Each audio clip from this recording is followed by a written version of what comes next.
Welcome back to TNPSC Leaders Academy. Group 2A main syllabus flowchart method இந்த வீடியோல பார்க்க போறோம். எல்லா சிலபஸுமே என்னவா இருக்கு அப்படின்னா நம்மள்ட்ட flowchart methodல இருக்கு. யூனிட் 1 இருக்கட்டும், யூனிட் 2 இருக்கட்டும், யூனிட் 3 இருக்கட்டும், 4 மற்றும் 5 எல்லாத்தையுமே என்ன பண்ணிருக்கோம் அப்படின்னா flowchart methodல உங்களுக்கு இப்ப சொல்லி கொடுக்க போறோம். நம்மளோட யூடியூப்பை இப்பதான் முதல் தடவை நீங்க பாக்குறீங்க அப்படின்னா யூடியூப் சேனலை சப்ஸ்கிரைப் பண்ணிக்கங்க. இந்த வீடியோக்கு கீழே இருக்கக்கூடிய டிஸ்கிரிப்ஷன்ல டெலகிராமோட லிங்க் இருக்கு, அதை கிளிக் பண்ணி நீங்க ஜாயின் பண்ணிக்கலாம். நீங்க குரூப் 2 சம்பந்தப்பட்ட எந்த கேள்விகளும் எங்கள்கிட்ட கேட்கலாம். நம்ம பல வாட்டி என்ன பண்ணிருக்கோம் அப்படின்னா யூனிட் 1 உங்களுக்கு சொல்லி கொடுத்திருக்கோம். 20 கேள்விகள் வரக்கூடிய அந்த முதல் தலைப்பை இதை லேட்டரான் பார்ப்போம். இப்ப யூனிட் 2 அப்படிங்கறத எடுத்துப்போம். யூனிட் 2ல எத்தனை கேள்விகள் சார் வருது அப்படின்னு பார்த்தா 30 கேள்விகள் வருது. ஆனா இந்த யூனிட் 2ல என்னென்ன பெரும் தலைப்புகள் இருக்கு அப்படிங்கிறது பார்க்கணும். ஏன்னா டிஎன்பிஎஸ்சி நம்மளுக்கு யூனிட் 2ல 30 கேள்விகள்னு சொல்லிட்டாங்க. ஆனா அது என்ன மாதிரியாக வரணும் அப்படிங்கறத நமக்கும் தெரிஞ்சுக்கணும். ரைட்டுங்களா? மொத்தம் 3 டிஃபரன்ஸ் கலர்ல கொடுத்துருக்கோம். ஏன்னா பேசிக்கா ஸ்டூடெண்ட்ஸுக்கு ஒரு யூனிட் 2 யூனிட்டுக்கு இந்த கலர் டிஃபரன்சஸை காமிச்சிட்டா அவங்க ஒவ்வொரு சிலபஸ்லயுமே இந்த மாதிரி இருக்கும் அப்படிங்கறத உள் வாங்கிப்பாங்க. அப்படிங்கறதுனாலதான் இந்த கலர் டிஃபரன்ஸ் கொடுத்திருக்கோம். அப்ப இங்க எத்தனை கலர்ஸ் இருக்கு? 1 ப்ளூ கலர் இருக்கு, 2வது கிரே கலர் இருக்கு, 3வதா எல்லோ கலர் இருக்கு. அப்ப இதன் மூலியமாக நம்ம என்ன சார் தெரிஞ்சுக்கலாம் அப்படின்னா இந்த ப்ளூ கலர்ல இருக்கக்கூடியது எல்லாமே கான்ஸ்டிடியூஷன் தலைப்புகள். கான்ஸ்டிடியூஷன் தலைப்புகள்னா என்ன? நம்ம பிலிமினரியில இந்திய அரசியல் அமைப்புக்கு என்னென்னலாம் படிப்போமோ அந்த தலைப்புகள் இருக்கக்கூடிய பெரும் தலைப்பு கலர் அப்படிங்கிறது ப்ளூ கலர். கிரே கலர்ல என்ன சார் இருக்கு அப்படின்னா அட்மினிஸ்ட்ரேஷன் சம்பந்தப்பட்டது மட்டும்தான் இந்த கிரே கலர்ல படிக்க போறோம். எல்லோ கலர்ல என்ன படிக்க போறோம் அப்படின்னா திட்டங்கள் சார்ந்ததை மட்டும்தான் எல்லோ கலர்ல படிக்க போறோம். அப்ப டிஎன்பிஎஸ்சி இந்த 30 வினாக்களை எப்படி நமக்கு பிரித்து கேட்பதற்கான வாய்ப்பு இருக்கு? இந்த ப்ளூ செக்ஷன் கொஞ்சம் அதிகமாக இருக்குது. அப்ப ப்ளூ செக்ஷன் அதிகமா இருக்குந்துச்சு அப்படின்னா இதுல ஒரு 15 கேள்விகள் கேட்கலாம். அட்மினிஸ்ட்ரேஷன்ல இருந்து ஒரு 7 கேள்விகள் கேட்கலாம்.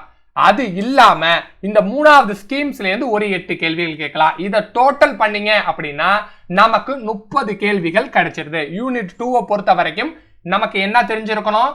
மொத்தம் 3 பெரும் தலைப்புகள் இருக்கு. அந்த 3 பெரும் தலைப்புகள்ல ப்ளூ கலர்ல இருக்கக்கூடியது கான்ஸ்டிடியூஷன், 2வது கிரே கலர்ல இருக்கக்கூடியது அட்மினிஸ்ட்ரேஷன் நிர்வாகம், 3வது எல்லோ கலர்ல இருக்கக்கூடியது ஸ்கீம்ஸ் சம்பந்தப்பட்ட கேள்வி. அப்ப 30 கேள்விகளை எப்படி பகுப்பாய்வு செய்து டிஎன்பிஎஸ்சி கேட்பாங்க அப்படிங்கறதையும் உங்கள்கிட்ட சொல்லிட்டோம். ரைட், இப்ப நம்ம என்ன பார்க்க போறோம்? யூனிட் 1 எடுத்துப்போம். ஏன்னா சில புதிய மாணவர்கள் இந்த தலைப்பை நீங்க பார்த்திருப்பீங்க. அப்ப 20 கேள்விகள் கொண்ட இந்த தலைப்பு எத்தனை கலர்ஸ் செக்மெண்ட் பண்ணிருக்கோம் அப்படின்னா அதே கிரே கலர் இருக்கக்கூடியது 3 தலைப்புகளா பிரிச்சிருக்கோம். அடுத்தது ப்ளூ கலர் இருக்கக்கூடியத 2வது தலைப்பா பிரிச்சிருக்கோம். எல்லோ கலரா இருக்கக்கூடியத 3வது தலைப்பா பிரிச்சிருக்கோம். அப்ப கிரே கலர்ல இருக்கக்கூடியது எல்லாமே என்ன சார் அப்படின்னா ஐஎன்எம்னு நம்ம படிச்சிருப்போம், இந்திய விடுதலை போராட்ட இயக்கம் அப்படின்னு. இந்த கிரே கலர்ல இருக்கக்கூடிய எல்லா தலைப்புகளுமே இந்திய சுதந்திர போராட்டங்கள் சம்பந்தப்பட்டதா இருக்கும். எப்படி ஆங்கிலேயர்கள் வந்தாங்க, எப்படி நம்மளை அடிமைப்படுத்தினாங்க, அவங்களுக்கு எதிர்த்து எப்படி இந்திய அளவிலும் தமிழகத்தின் அளவிலும் தலைவர்கள் போராடினாங்க அப்படிங்கிற மாதிரி இருக்கக்கூடியது எல்லாமே இங்க இருக்கு. 2வதா இருக்க ப்ளூ கலர்ல என்ன சார் பார்க்க போறோம் அப்படின்னா சோசியோ ரிலிஜியஸ் ரிஃபார்ம்ஸ். 1 இந்திய அளவுல பார்க்க போறோம், இன்னொன்னு தமிழகத்தின் அளவுல பார்க்க போறோம். 3வதா இருக்கிறது என்னது? தமிழ் சொசைட்டி, தமிழ் சம்பந்தப்பட்ட விஷயங்களை பார்க்க போறோம். அதுல லிட்ரேச்சராகவும் இருக்கலாம், இல்ல ஆர்கியாலஜிக்கல் எவிடன்சஸாகவும் இருக்கலாம். அது 3வது தலைப்பா இருக்கு. இந்த 3 தலைப்புகளை எப்படி சார் நம்மளுக்கு கேள்விகள் வரலாம் அப்படின்னா 10 கேள்விகள் ஐஎன்எம்ல இருந்து கேட்கலாம், 5 கேள்விகள் சோசியோ ரிலிஜியஸ் ரிஃபார்ம் சமூக சீர்திருத்த இயக்கங்கள்ல இருந்து கேட்கலாம். 5 கொஸ்டின்ஸ் எங்கேருந்து வரும் அப்படின்னா ஏசியன்ட் தமிழ், தமிழ் லிட்ரேச்சர் அப்படிங்கிற தலைப்புல வருவதற்கு வாய்ப்பு இருக்கு. அப்ப யூனிட் 1 நம்ம என்ன பண்ணிட்டோம்? கம்ப்ளீட் பண்ணிட்டோம் ஃப்ளோ சார்ட் மெத்தட்ல. யூனிட் 3 எடுத்துப்போம். பெரும்பாலான மாணவர்கள் எங்க சார் பயப்படுறாங்க அப்படின்னா இந்த சயின்ஸ் அண்ட் டெக்னாலஜி பார்ட்டுக்கு தான் பயப்படுறாங்க. அப்ப சயின்ஸ் அண்ட் டெக்னாலஜி அப்படிங்கும் போது அப்ப 2 தலைப்பு இருக்கா சார்? உங்களுக்கு சந்தேகம் வரலாம். அப்ப இந்த பிக்சர்ல நீங்க பாக்குறீங்களா, இந்த பிக்சர்ல பார்க்கக்கூடியது சயின்ஸ் தலைப்புகள்.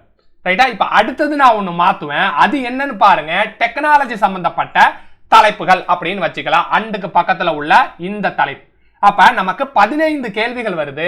அப்ப 15 கேள்விகள் இருந்து எங்க சார் அதிக கேள்விகள் வரலாம், எங்க சார் கம்மியான கேள்விகள் வரலாம் அப்படின்னா இந்த டெக்னாலஜி சம்பந்தப்பட்ட கேள்விகள்ல 7 கேள்விகள் கேட்பதற்கான வாய்ப்பு இருக்கு. இந்த சயின்ஸ் சம்பந்தப்பட்ட தலைப்புகள்ல 8 கேள்விகள் கேட்பதற்கான வாய்ப்புகள் இருக்கு. ரைட். இந்த டெக்னாலஜி அப்படிங்கறதுல ஏன் சார் ஒரு கேள்வி நீங்க கம்மியா சொல்றீங்க அப்படின்னு பார்த்தா இந்த சிலபஸ் எதற்கு மட்டும்தான் இருக்கு அப்படின்னா 2Aக்கு மட்டும்தான் இருக்கு. இது 2 மெயின்ஸ்ல கம்மியா தான் கொடுத்திருக்காங்க. சரி சார், டெக்னாலஜிங்கிறதுனால நான் பயப்படணுமான்னு கேட்டா இந்த டெக்னாலஜில நீங்க பயப்படவே தேவையில்ல. இந்த தலைப்புகள்ல இருக்கக்கூடிய இந்த கான்செப்டை நீங்க பள்ளி பாடத்திலேயே படிச்சிருப்பீங்க. ரைட் சார், பள்ளி பாடகத்தில் நான் என்ன சார் படிச்சிருப்பேன், CPU அப்படிங்கறத நீங்க படிச்சிருப்பீங்க, கம்ப்யூட்டரோட ஃபண்டமெண்டல்ஸை படிச்சிருப்பீங்க. இந்த டெக்னாலஜி பார்ட்ல இருக்கக்கூடியது எல்லாமே என்ன சார் அப்படின்னா கம்ப்யூட்டர் டெக்னாலஜி அப்படிங்கிற ஒரே வார்த்தையிலே நம்ம உள்ளடக்கிடலாம். அப்ப கம்ப்யூட்டர் டெக்னாலஜில நமக்கு எத்தனை கேள்விகள் நம்ம எதிர்பார்க்க போறோம், 7 கேள்விகளை எதிர்பார்க்க போறோம். சரிங்க சார், சயின்ஸ் அப்படிங்கறதுல நம்ம என்ன சார் எதிர்பார்க்க போறோம் அப்படிங்கறதையும் நீங்க கேட்கலாம். இந்த சயின்ஸை பொறுத்த வரைக்கும் இந்த வாட்டி நமக்கு என்ன கேட்கல அப்படின்னா பேசிக் சயின்ஸ் கேட்கல. What is element, what is compound, what is acid அப்படிங்கிற மாதிரி கேட்காம எல்லாத்தையுமே எதற்கு கீழே எடுத்துட்டு வந்துட்டாங்க அப்படின்னா அப்ளிகேஷன் அப்படிங்கிறது கீழே எடுத்துட்டு வந்துட்டாங்க.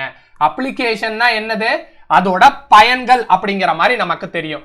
பாலிமர்னா இந்த பாலிமர் எதுல வந்திருக்கும், கார்பன் காம்போனன்ட், கார்பன் இணைவுகள் அப்படிங்கக்கூடிய தலைப்புல இருக்கக்கூடிய ஒன் ஆஃப் த அப்ளிகேஷன் தான் என்னது அப்படின்னா இந்த பாலிமர் அப்படிங்கறது தெரிஞ்சுக்கணும். ரைட் சார், இங்க எல்லாமே மெடிக்கல் சம்பந்தப்பட்டதா இருக்கு. இந்த மெடிக்கல் சம்பந்தப்பட்டதெல்லாம் எது கீழே சார் எடுத்துட்டு வந்துட்டாங்க அப்படின்னா பயோடெக்னாலஜி அப்படிங்கிற ஒரு அப்ளிகேஷன் கீழே எடுத்துட்டு வந்துட்டாங்க.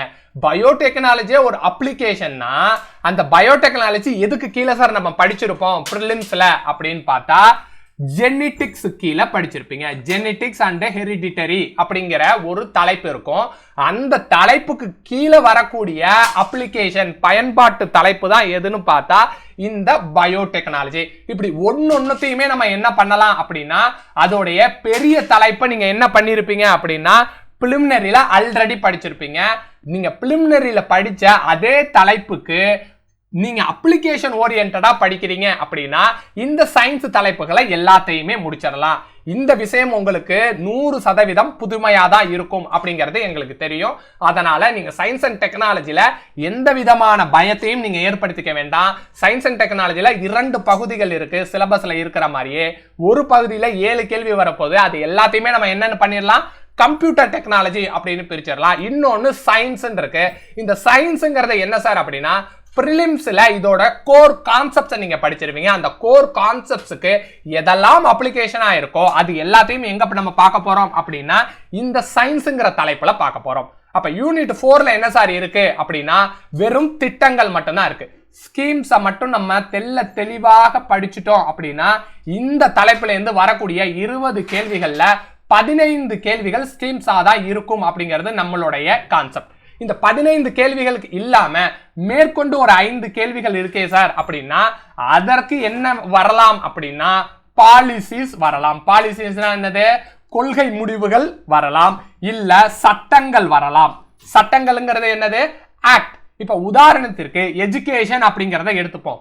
எஜுகேஷன்ல ரைட் டு எஜுகேஷன் அப்படிங்கிறது ஒன்னு கேக்குறாங்க அப்படின்னா அது ஸ்கீம்ஸ். ரைட் டு எஜுகேஷன் எந்த வருஷம் வந்துச்சு அப்படிங்கறது கேட்டா அது சட்டங்கள் தொடர்பானது. ரைட்டா? இப்போ உங்களுக்கு டிஃபரன்ஸ் தெரியணும் அப்படிங்கிறதுக்காக தான் ஸ்கீம்ஸ், பாலிசிஸ், ஆக்ட் அப்படின்னு உங்களுக்கு கொடுத்திருக்கேன். இந்த 3 எந்த ஒரு மாணவர்கள் சரியாக உள்வாங்கி இந்த தலைப்பெல்லாம் கம்ப்ளீட் பண்ணிடுறாங்களோ அவங்களுக்கு வெற்றி மிக அருகில் இருக்கு அப்படிங்கறத தெரிஞ்சுப்போம். ரைட். மேற்கொண்டு என்ன சார் வேலை கேள்விகள் கேட்கலாம் அப்படின்னா டெஃபினேஷன் கேள்விகள் கேட்கலாம்.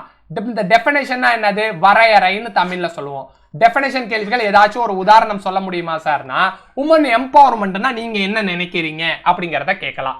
ரைட்டா? சைல்டு லேபர்னா என்ன, எந்த குழந்தைகள் 6 முதல் 14 வயதிற்கு உட்பட்ட குழந்தைகள் தான் என்னது வேலைக்கு செல்றாங்க அப்படின்னா சைல்டு லேபர்னு சொல்லுவோம். அப்ப அதற்கான வரையறையை தெரிஞ்சுக்கலாம்.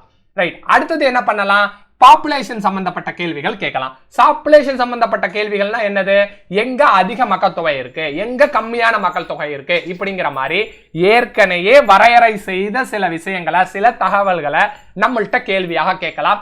இது மிக மிக எளிமையான டாபிக் அப்படிங்கறத தெரிஞ்சுக்கங்க. ரைட், யூனிட் 5 பொறுத்த வரைக்கும் என்ன சார் இருக்கு அப்படின்னா, என்விரான்மெண்ட் அப்படின்னு ஒரு தலைப்பு இருக்கு. அது இல்லாம ஜியோகிராபி அப்படிங்கிற ஒரு தலைப்பு இருக்கு.